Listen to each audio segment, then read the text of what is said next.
Hello everyone and welcome to Business Disability Forum's Workplace Adjustments webinar sponsored by Microlink. I'm Diane Lightfoot and I'm Chief Executive of Business Disability Forum, and I'm delighted to be chairing and facilitating this webinar today. But the main stars of the show today are our very own Head of Policy and Research, Angela Matthews. Hello there everyone. Hello Angela. And also someone who probably needs no introduction, the rather fabulous Nasser Siabi of Microlink. Hello, Nasser. Good morning. Hi, everyone. Good morning, Nasser. Very glad you could join us. And the format of the day will centre around, not day, hour. It's going to be so good, it's going to feel like a brilliant day. Will be that Angela is going to go through some of the headline findings of the research report that we carried out last year, the Great Big Workplace Adjustment Survey, which does what it says on the tin, that was carried out in 2019. Angela designed and led and masterminded the survey, so she will give some initial pointers, and then I'll be asking some questions to both Angela and Nasser, and then opening it up to discussion from you. So do think about any questions you might like to ask. If you need to use captions, there is a closed captions button at the bottom of the screen. But if you prefer to use full screen captions, there is a link that has been dropped into the chat box. So I will just give a moment for anyone who needs that. And a big thank you to My Clear Text, who is joining us to provide those captions. Okay, so without further ado then, I will hand over to Angela to run us through some of the headline findings. Over to you. Thank you, Diane. Morning, everyone. For the sake of bandwidth, I'm going to take myself off of video. You don't need to see me anyway, and I'll be talking through the slides. There are lots of words and numbers on the slides, but I will be reading them out.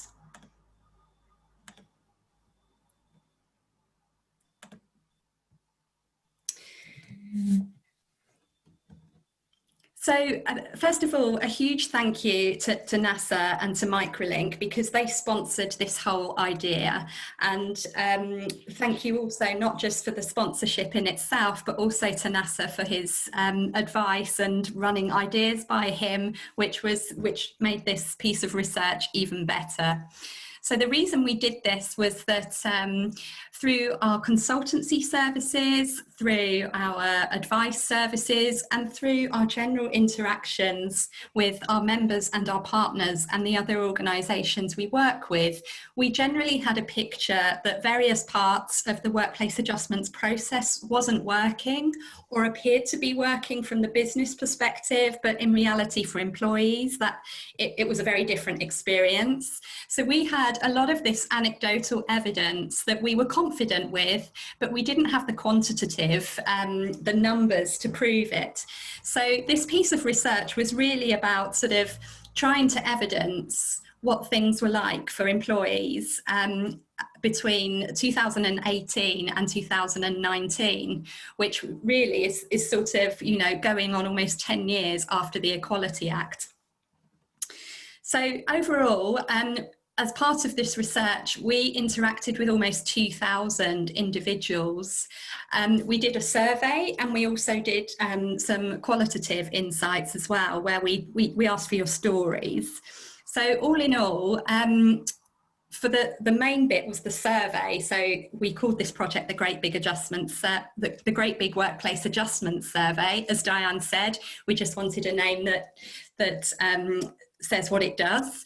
And in the end, 1,200 people completed questions about the end-to-end journey of requesting adjustments all the way to getting adjustments and those being reviewed. So 1,200 people gave us the full experience of the journey from start to finish, and we based the data on those 1,200 people.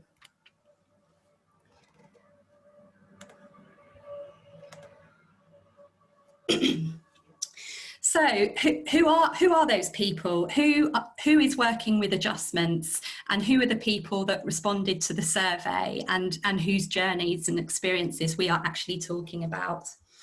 So 66% of people with a disability or a condition have adjustments in place at the time of the survey. So that's 66%. So that was really interesting, and actually a lower number than we thought. But as we spoke to people throughout the duration of the research, I mean, we came to the, we were able to evidence that not everyone who has a disability actually needs adjustments, and not everyone who has adjustments has a disability. And that was quite key, because employers were using the language of adjustments and disability, and we saw that with all of the employees that responded, either one or none of those words were chiming with their experience. And actually only 66% of people were identified with both terms, disability and adjustments. So that was really interesting. The other thing was that we saw a lot of workplace adjustments processes that employers implement rely on quite a static understanding of disability. So usually if you start working in an organisation and you have a disability, generally the experience was a little bit better if you start off and you've got a disability straight away. But the research showed us that 42% of employees actually acquired their condition while working for their current employer. And that was quite interesting because, as we'll come on to later, there was this idea of quite a big sort of thing of requesting adjustments or somehow working up to asking for adjustments. So 42% acquired their disability or condition when they were working with their current employer. And then 31% of people with a disability or condition said they don't need adjustments at all. And the reason for this was they said, well, you know, my condition is what it is. My condition is the barrier itself, if you like, and there's no additional adjustments that my employer can make that makes it easier. So some of those things were just like, I'm just, you know, if I'm in pain, for example, or if I'm tired, you know, and also another element here was that in flexible workplaces anyway, if someone was in pain or they were tired, they would just say, I'm going to work later instead, or I'm going to change today for my work day today for a day next week. So generally, adjustments didn't need to be requested if workplaces were flexible anyway. So they're the people who were working with adjustments or who had a disability and were engaging with the workplace adjustments process. On to the request. Now, I've purposefully termed this as a big thing, so the request for adjustments. And this was because, I mean, a lot of employers and actually quite rightly try to ensure that requesting adjustments or talking about your disability isn't a big deal, and it's not like this huge event that you have to be worried about. But actually in reality, from the employee perspective, we found that actually the opposite is true. 34% of employees don't have adjustments in place because they didn't want to ask. And 31% didn't ask because they felt colleagues would treat them differently. Additionally, a third didn't ask for adjustments because they didn't think their manager would know how to respond. So what we found in so many of the responses was the terms fear and the term stigma were the two terms that came up more than anything. Really interesting when we looked at managers' responses and how managers viewed requesting adjustments in their organisation. What we found was that managers felt that, you know, the process was quite supportive, and that they, if an employee asked them, they would be supportive as well.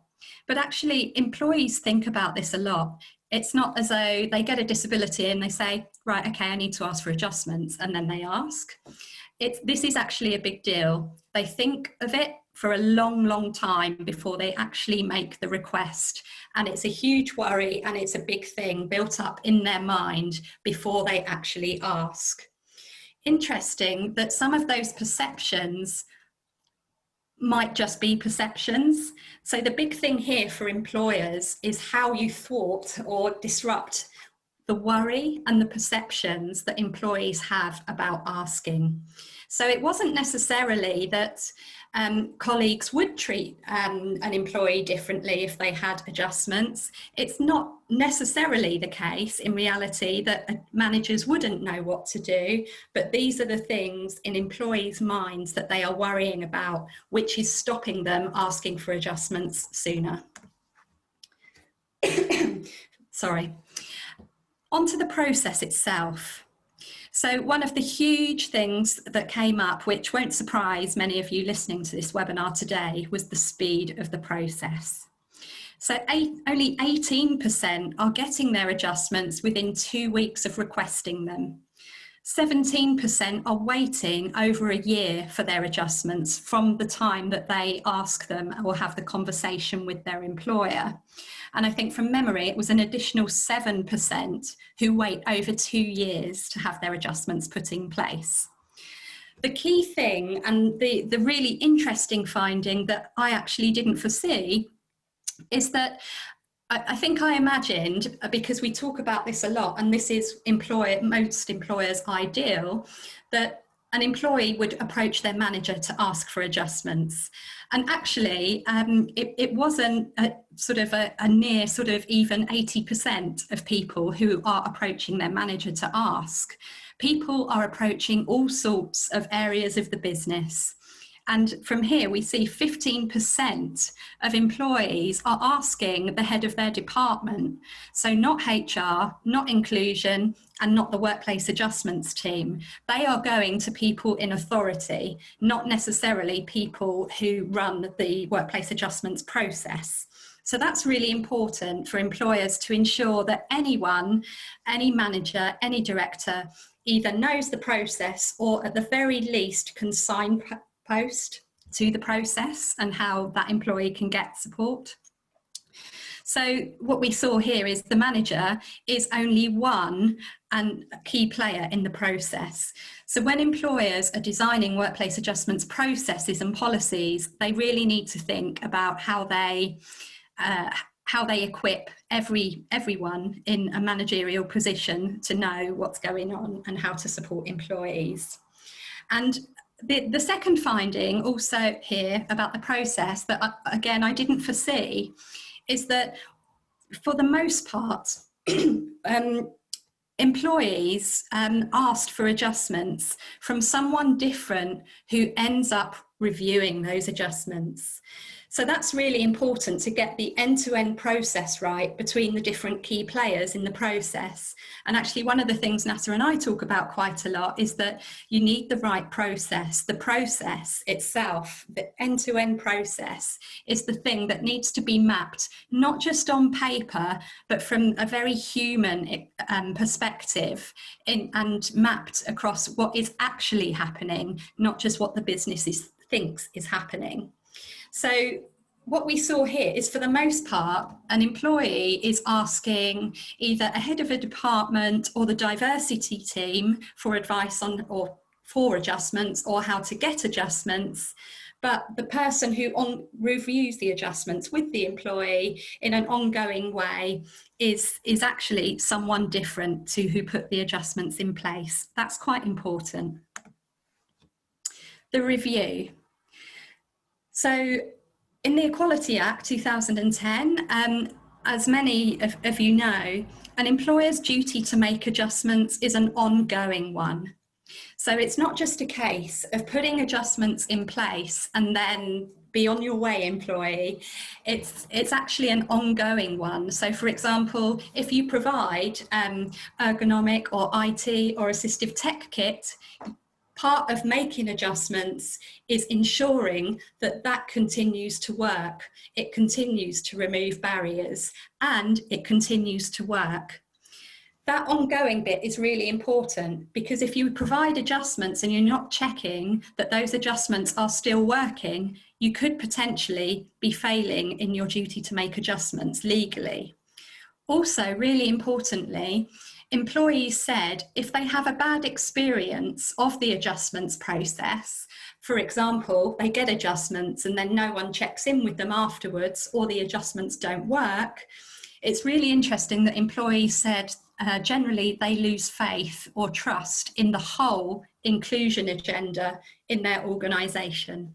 So as I've put here on the slide, one survey respondent said, you know, it gives the impression that disability inclusion is just lip service. You know, we'll provide adjustments and that's disability inclusion. So if employees didn't have a great experience of the process, it put their trust in the whole inclusion agenda of the organisation.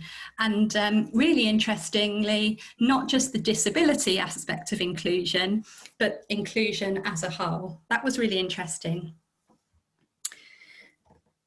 So far, I mean, I've spoken about when things don't work, but the outcome really is sort of the success of the story. So some quotes. One employee said, put simply, with adjustments, I can work. And another employee said, I have never been more productive. So I've deliberately chosen those two quotes here because they're actually quite far apart. So from a baseline, I can work. So I can work, not that I'm progressing, not that I'm thriving, not that I'm being my best, but at this bare minimum standard, I can work. And then someone else who said, I have never been more productive. Their adjustments had been implemented and reviewed, and their manager checked in with them often about it. And that allowed the employee to come out of the disability narrative and into a productivity narrative. So she was no longer saying, I have a disability and these are my adjustments. She's saying, I use this because it makes me more productive. So 80% of employees said their adjustments help them to stay in their job and help them be more productive. And 60% said, you know, aside from this being a legal duty, you know, my employer having to do this, I'm actually really enjoying my job now that I have the stuff to do it well and do it to my best ability. But there was one caveat to all of this. And the caveat is that it's not just putting adjustments in place, it's putting the right adjustments in place and having the right process. By the right process, I mean a process that is tailored to that organisation and can also provide tailored adjustments specific to that employee's job role and the tasks they need to achieve. Thank you. Thank you very much, Angela. I know I said at the beginning, it's a day. I think I could listen to you talk about that research for a day because it's fascinating and it's so important. And consistently, adjustments is the top topic, isn't it, to our advice service in all sorts of ways. I was really struck by some of the things you said. I often reference that stat that 7% of people have to wait over 2 years, and think about what it's like when you start a job and you feel a bit like a spare part because you can't do much. And then for 2 years. I was also really struck by your use of the word trust, and that's really critical, isn't it? And the reframing as productivity tools, and something you said right at the beginning about not everyone who has adjustments has a disability. So lots and lots for us to explore. Another of our excellent colleagues, Brendan Roach, is with us to help field questions from the audience a bit later. So if you do have questions, please do put them in the chat box, and we'll come to them later on and cover as many as we can. I am going to make the use of my privilege as chair to ask a few questions first. So, Ange, you said we decided to do this research because we knew we had all this anecdotal evidence, more than anecdotal, but to really evidence the numbers. I'm just interested, Nasser, why was it important to you to get involved in this at Microlink? Thanks for that question. For years, we've been involved with employers, both who are really in a mature place when it comes to workplace adjustment and those who are onboarded and they're just telling us about their experience and why they're onboarding. And that information is really shared across all employers. There's no unique experience by one employer. All sectors have the same issues, same problems. And I think it was important to me to highlight this is not just a problem. It's just like any other thing in life. There are solutions, and the solutions are definitely affordable and easy to do once you get the organization determined enough to sort out the problem. This was highlighted by Mark Fisher in Lloyds Banking Group. He said, I'm not really an advocate for disability or a champion. I want to fix a problem for the bank. And those problems are no different if I'm counting cash and there is short or it's too much. I need to make sure it's done properly. And this adjustment process really is all about managing your workforce, managing your talent. And by putting the right processes in place, the benefits that Angela highlighted are absolutely tangible. BDF did that survey and a case study that it showed 78% reduction in absenteeism. That itself pays for the adjustment 3 to 4 times over. Never mind the productivity that Angela mentioned, never mind the retention, never mind the legal disputes and litigations. One department had to pay £1 million last year for out-of-court settlement. These are unnecessary conflicts that could be easily resolved by fixing a process that every employer should put in place, like what they do for their, what they're employing people to do. So I think this was important to bring out in a really document that people can see, and hopefully it will be an easier decision for the senior leaders to actually go and do it. Well, indeed, and obviously we are the converted and we get it, but I do think why on earth would any employer not want to do that? Why on earth would you not want your team to be able to be as productive and be their best selves at work? I'm sort of slightly cheating because I've seen a very important question in the chat box, which is about the average cost of making reasonable adjustments, and we were chatting about that before we came on air, as it were. So what are the figures we're using now, Nasser?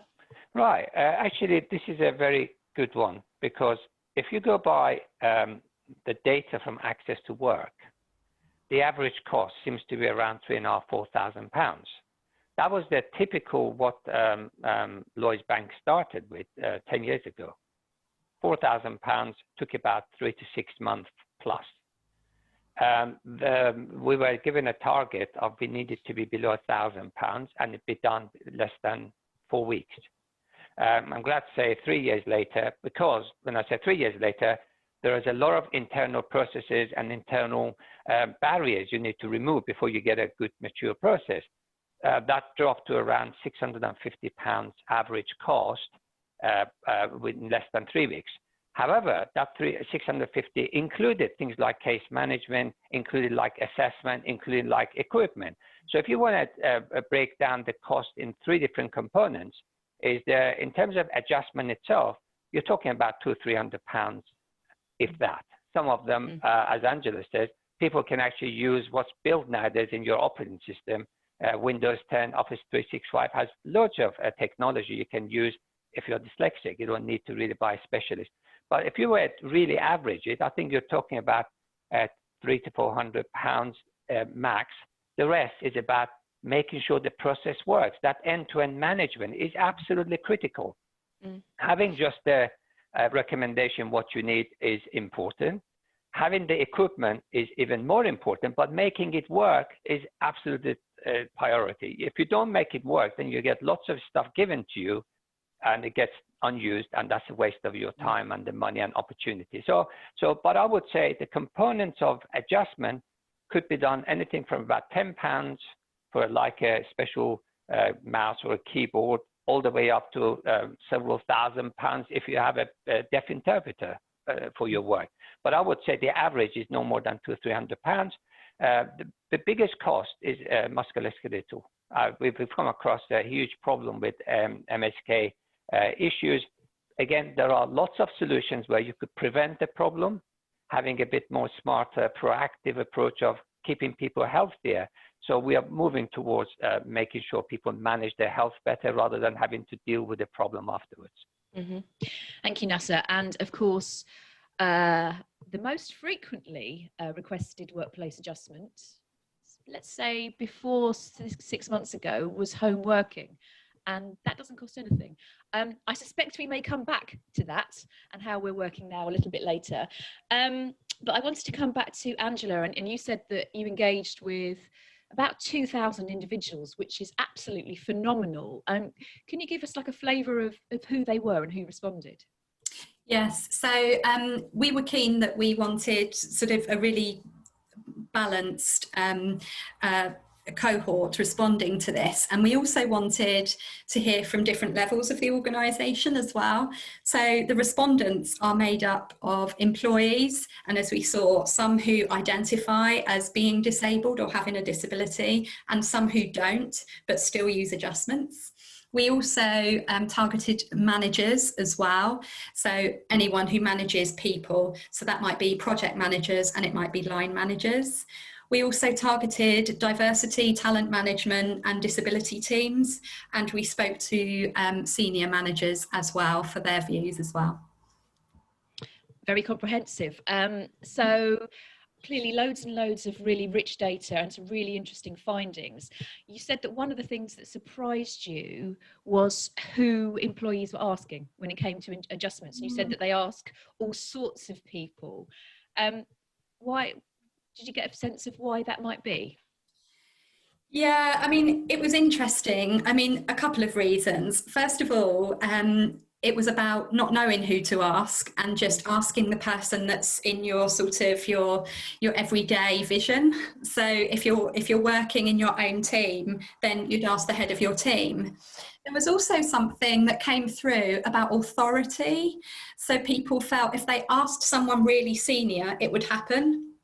So there was something there about empowering all managers to be able to support, so that employees don't think, I'll go to the very top of my department just to ensure, like the chances are I'm going to get a yes. Yeah. Although good, I suppose, that they feel that senior leaders would be invested in it, but that whole thing around people manager knowledge and confidence and embedding that is again something we hear all the time, isn't it? Actually, the case study with BDF did on Lloyd's banking it showed something like 90% of line managers supported the good process, and previously the line managers were actually put as biggest obstacle, the barriers for workplace adjustment. Yet within a matter of a couple of years, they became the biggest supporters, and the employees recognized that. So empowering the line managers is absolutely critical to success, because they need support as well. They don't sometimes know the answer. That's why they might just refuse one. So it's important they are supported, they understand the adjustment process as well as the condition, because sometimes they might be asked to do a change without understanding the implication and why they have to do it. They might be resistant because they might create a precedent, which they don't want to. But once they understand the problem and why it has to be done, absolutely every line manager will support it, and they would be the success factor. Yeah. And it's kind of building on that, Nasser, some of those, the most interesting findings and a couple of quotes that Angela shared at the end were around how disabled people felt about their work once they had adjustments in place. Can you tell us a bit more about that? Well, absolutely. I think we all know people find employment jobs as not just earning a salary. It's actually it gives them purpose in life. And I have actually spoken to people who were completely destroyed by having to be signed off for months and months because they needed something done for them. And they felt undervalued, they felt not contributing. And the minute they were given the opportunity to do it, it just absolutely was lifesaver for them. They felt completely empowered. They just wanted to come back and prove themselves. So I think we've had a lot of cases where people, again, it's not anybody's fault. The system wasn't really done in a way to cater for them. And once they were allowed to perform what the tasks were given, then they felt equal to everybody else. And that is really, we found for cases for 2 years being paid salary not to work, and the cost of adjustment was no more than £2,000 or £3,000. It became such a big waste of resources of an organization. So it didn't make sense why they didn't do it. it's a know-how. And if they know how to do it, I'm sure they will do it. But people are frightened of the unknown. Hence this report should hopefully highlight it's possible and it's doable and definitely it's affordable. You cannot afford not to do it. That's the main message. Absolutely right. You cannot afford not to do it. And this report is really important because it has the views of employees and employers.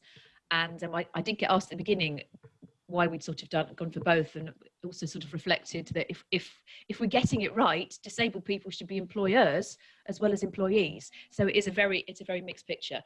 That said, some of the most striking findings were around disabled employees' perceptions of their ability to change roles or progress in their career. And I can see in the chat there's a question about seniority. So Angela, can you tell us a bit more about that? Yeah, really interesting. I mean, and actually it was one of the other findings that I read again and again, and I didn't account for, but was really startling. And it was this, I've come to refer to it as the 19%. Only 19% of employees said that having adjustments in place removed all barriers in the workplace. And I read that again, and I asked Karen, my amazing researcher, to check it again, and we checked it again. And we looked at the journeys behind those who responded positively to contribute to that 19%. And what we found was that, of course, reasonable adjustments, to use the legal term, is about removing barriers for an individual in their individual role that they are contracted to do. So that's for want of a better explanation, that's me sat at my computer doing what Diane employs me to do in my own job. But there were other things about, what if I wanted to move or do a different job in the organisation? What if I wanted to apply for a promotion? What if I wanted to move up in the organisation or to the side? And what we found was that adjustments were removing barriers to the individual's roles, but they weren't removing wider barriers in the organisation. And when we asked about, if you feel that your adjustments are not removing all barriers to the workplace, so not to your job, to your workplace, where are the barriers elsewhere? And a few things came up. Perceptions of other people, so both, not just managers, but colleagues, people in my team, how they feel about me. Also accessing the building.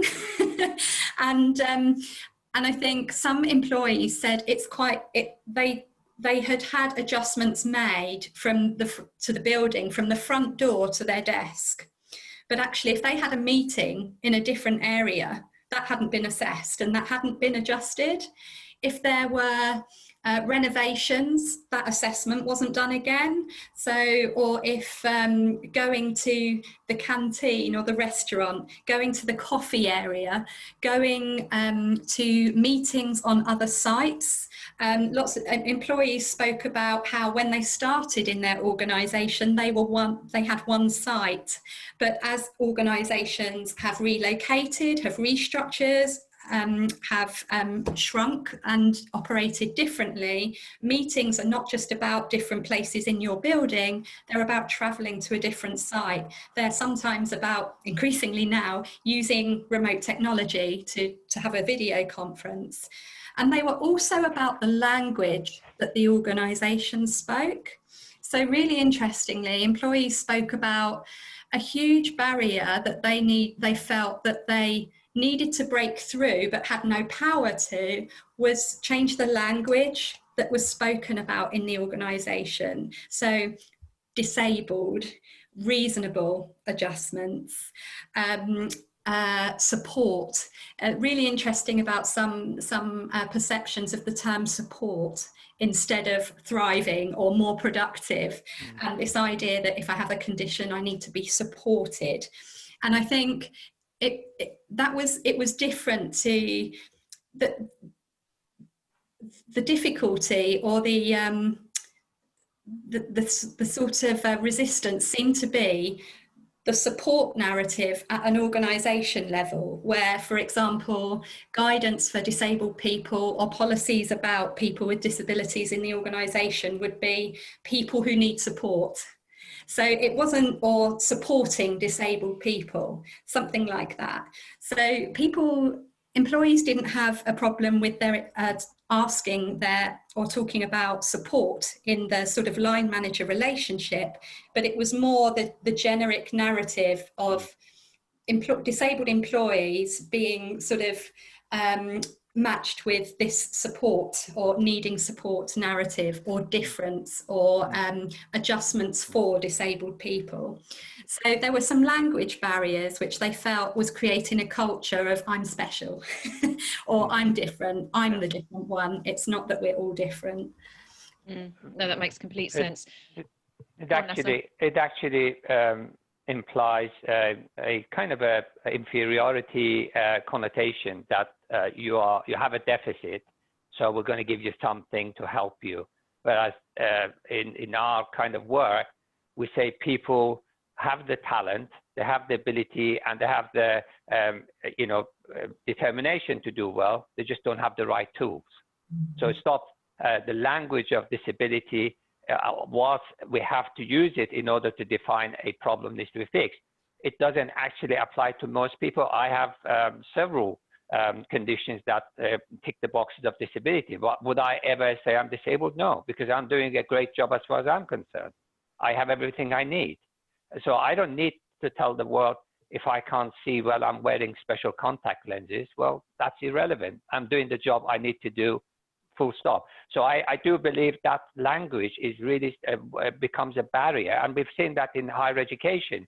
Half the students don't get the support because they're worried about the stigma.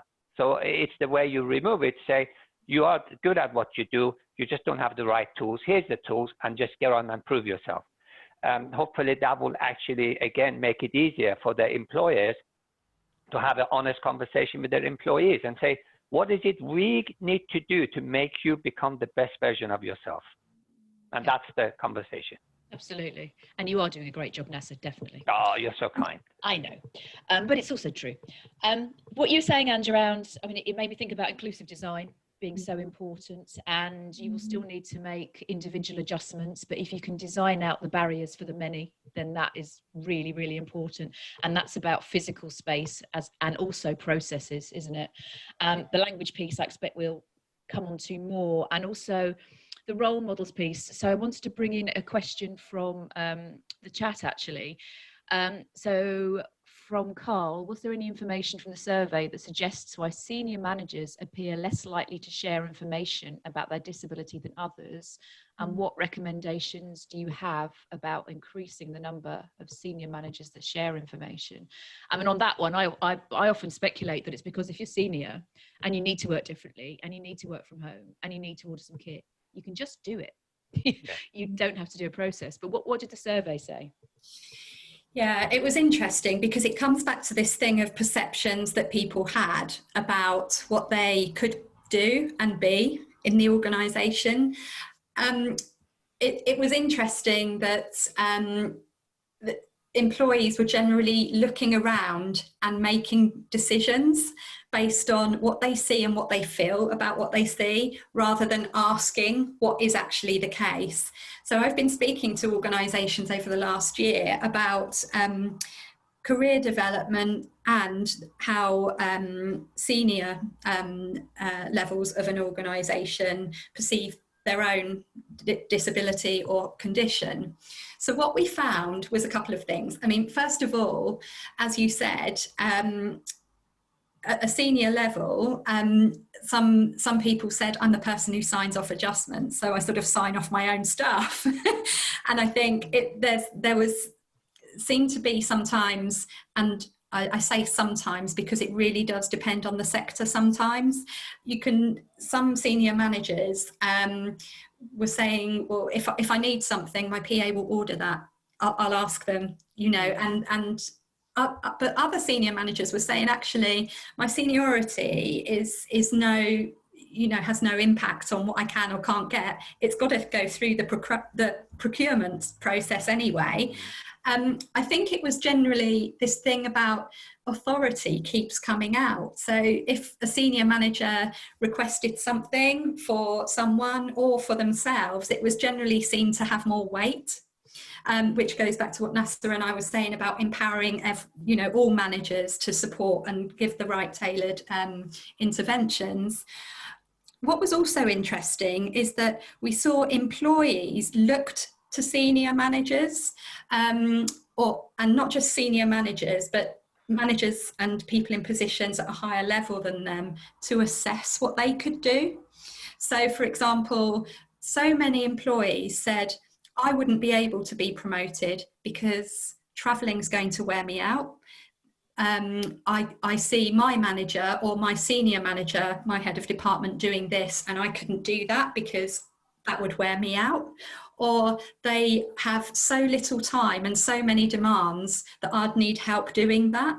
So it wasn't about ability, it was about the perceived support that you might get as a senior manager as well. So really interesting that senior managers were saying that they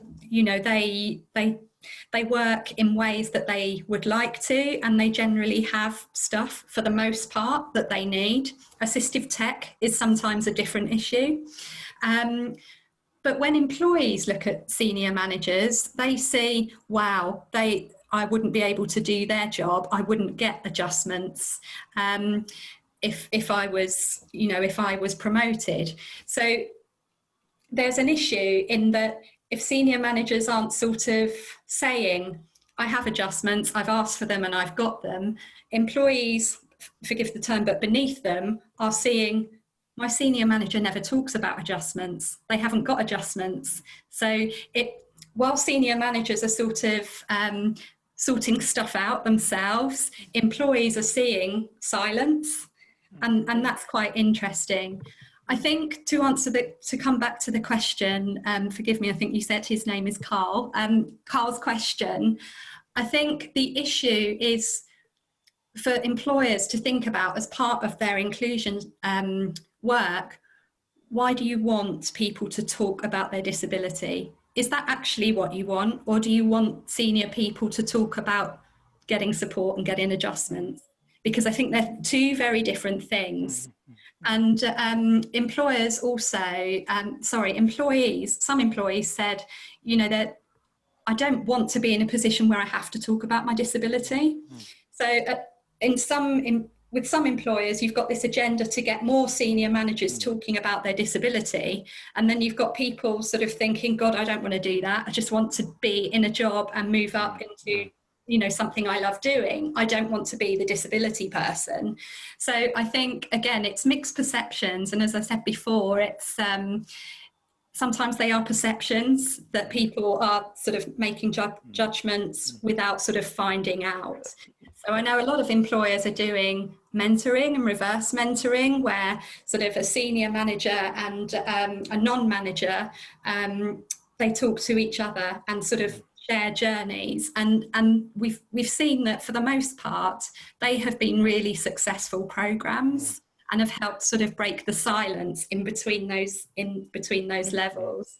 But if anyone wants to talk about that bigger issue about senior leaders speaking about disability and adjustments, that's a hot topic for the advice team. Yeah. Can I add just a quick comment here? This the seniority and disability might be a bit of a distraction, because Mark Fisher, again, I'll quote him because he was really a guy who didn't look at this from a disability lens. He was looking at what is it you can't do and we'll help you do it. So essentially, you can do the job, but there's something stopping you doing it. Now, David Blunkett famously said, I use a lot of people to become who I am. Because at the time he was doing his degree and his course, he actually got his friends to read books for him. He did favors for them, and by the strategy he used is, I can't read, but somebody else can. So I get them to do it for me. And I think a lot of the senior people who've made it to the top with disabilities actually found disability was a bit of a distraction. What they had to do is actually build relationships or find solutions And that made them actually the resilience that they needed to do those tough jobs. So in my opinion, a lot of the organizations who really want to bring out parading the senior people, say I'm disabled, actually they might be giving the wrong signal. What they have to say is we've allowed this person to progress through the to this rank, not because we've treated them differently, we just gave them the right opportunity and they did it.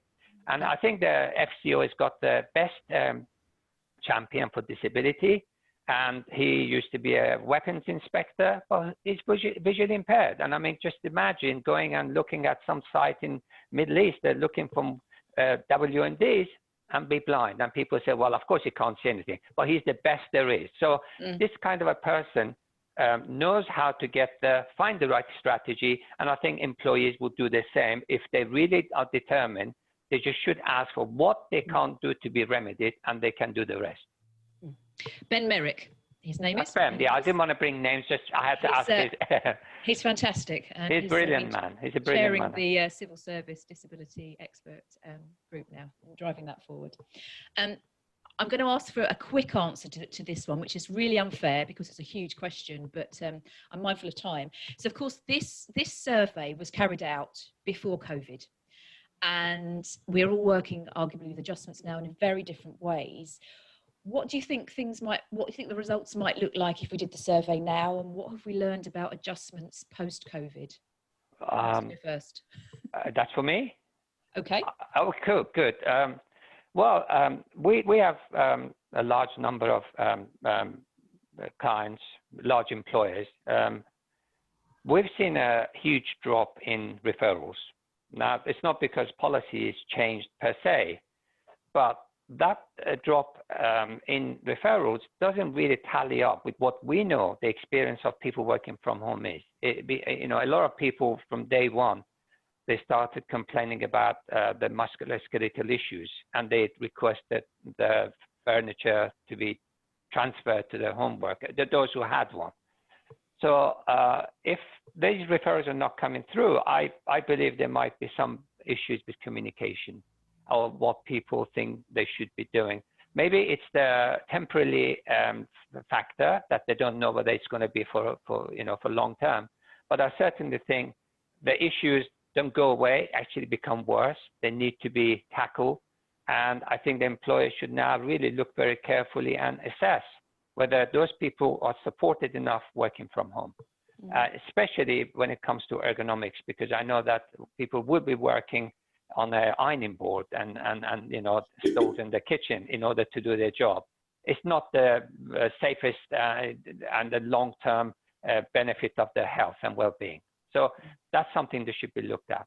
But the problem hasn't gone away. You still need to access information. You still need to do a job. You still need to sit behind a computer, a small screen maybe, which is not good for your eyesight or your back.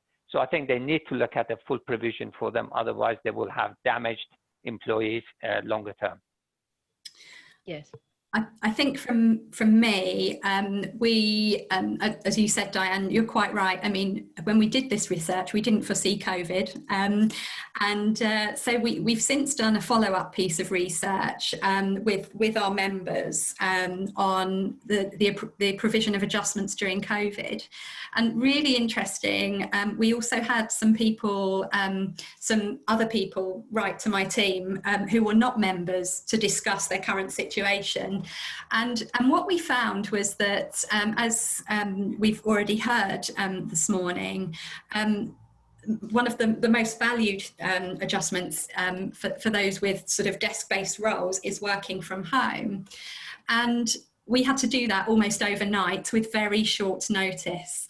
But what we found was that the budget to make adjustments for a huge amount of people in organisations to work from home almost overnight did not come from a place of adjustments. It came from health, safety, necessity, and we've heard for the most part that the adjustments budget hasn't been touched. So this hasn't, the sort of shift we've had to make to work from home very quickly for many members and organisations we've spoken to did not come from the adjustments budget. So I think that's important because in the Great Big Workplace Adjustments survey, we assessed the experience of the workplace adjustments process. And many of our organisations have told us that that process wasn't used to make adjustments for people working from home. I think, sorry, my cat is meowing, sorry about that. I think the second thing is we also have a lot of members who are not in office desk-based roles. And for some of them, working life hasn't changed too much. And for others of those people who are sort of in jobs that are not in spaces, not in offices, or are outside, or are moving around, for example, hospital wards, or cutting down trees, or in retail, or in delivery type services, adjustments have, or requests so some of the queries we've had are about, you know, I can do my job, but because of someone else in my family who is shielding, I sort of can't, and I need to sort of be redeployed somewhere else for this duration, for example. So I think the narrative of adjustments to make changes during COVID hasn't always been about the adjustments process. It's either been about directed from elsewhere in the organisation, or it's slipped through sort of processes. Things have been done quickly rather than following the workplace adjustments process. Interesting. Well, God, there's so much to say about that, but I'm conscious of time, so I will go to BREN. BREN, are there any more questions in the chat?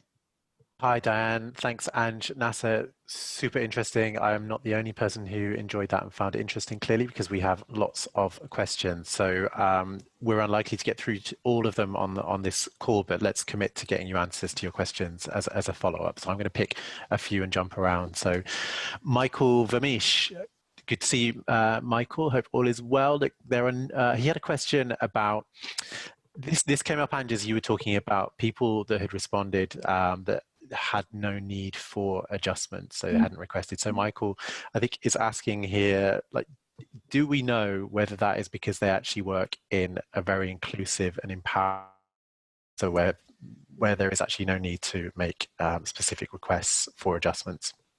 Yeah, lovely question. Hi, Michael, and thanks. Really interesting, and actually really important for the wider inclusion agenda in an organisation. So we found two key findings behind the responses to that question. Firstly, I think I might have mentioned earlier, people were saying this isn't about barriers outside of my own body. My body is the most difficult thing, and I have to manage that myself.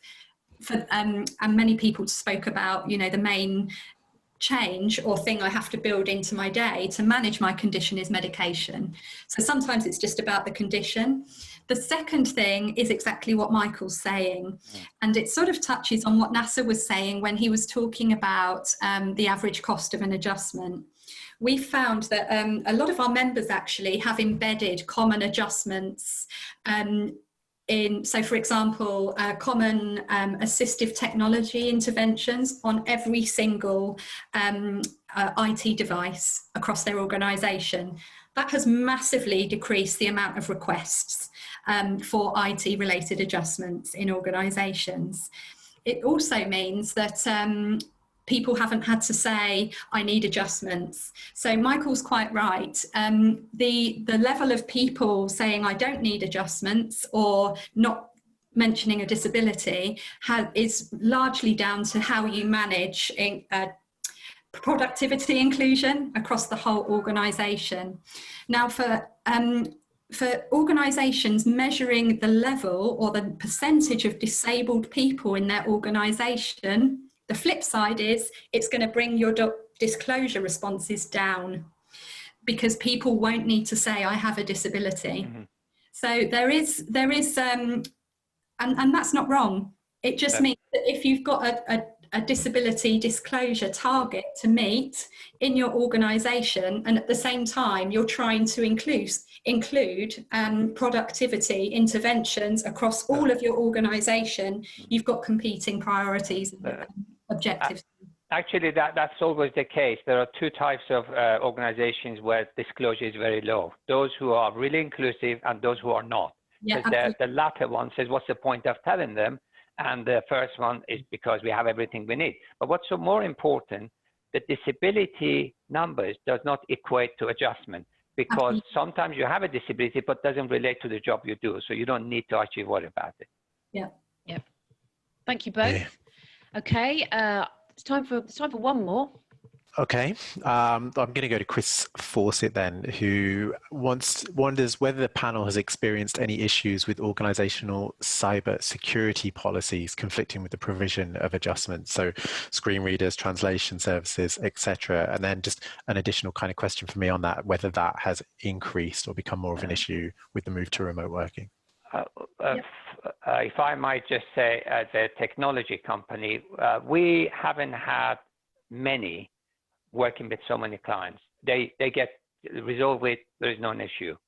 But somebody who actually was blocked having a video on Friday, and most important day of the year for me, because our IT people thought having Zoom video is not good for us.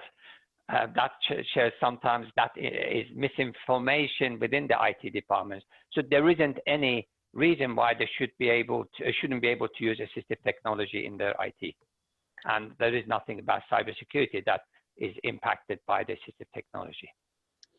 And I think I agree with that. I think I think in some sectors there are different issues with data and IT, multiple layers of securities in devices and IT infrastructure. We hear about that quite a lot. Hot off the press, we haven't told anyone this, but next week we're actually publishing research on this issue. So actually Nasser and I have both been working on this, and which is the provision of assistive technology interventions in organisations as adjustments. And one of the issues that has come up for many members I've spoken to is providing assistive technology in organisations where there are very tight data policies, data protection policies, and IT securities. So yes, if you'd like to talk about that more, please jump on the phone to me, and we'll be releasing some more about that next week. Yeah. Also, if I haven't answered anyone's questions, please do email the advice team. It's advice@businessdisabilityforum.org.uk. I'm really happy to answer any questions that we haven't had time for. Thank you, Angela. And I also wanted to remind people that we do have resources. We have a very recently updated People Managers Guide that is dedicated to workplace adjustments. It's aimed at people managers at all levels, and making the point that it's something that all managers should be able to talk to their employees about and build that trust and know how to get support. It's incredibly practical. It covers things like how to decide what's reasonable. So I would urge you to have a look at that. There's also lots on our Knowledge Hub, including the full report from the Great Big Workplace Adjustment Survey. So do have a dig into that. And meanwhile, we are out of time. So thank you all so much for joining us. And particular thanks, of course, to Angela for designing and leading the research and talking us through it so eloquently, to Nasser for sharing your wealth of insight and expertise, and also, of course, to Microlink for sponsoring us, and to MyClearText for, as ever, working behind the scenes and providing fantastic captions to us. So thank you all very much for joining us, and I hope to see you all soon at a future webinar. Thank you very much. Thank you. Thank you, everyone.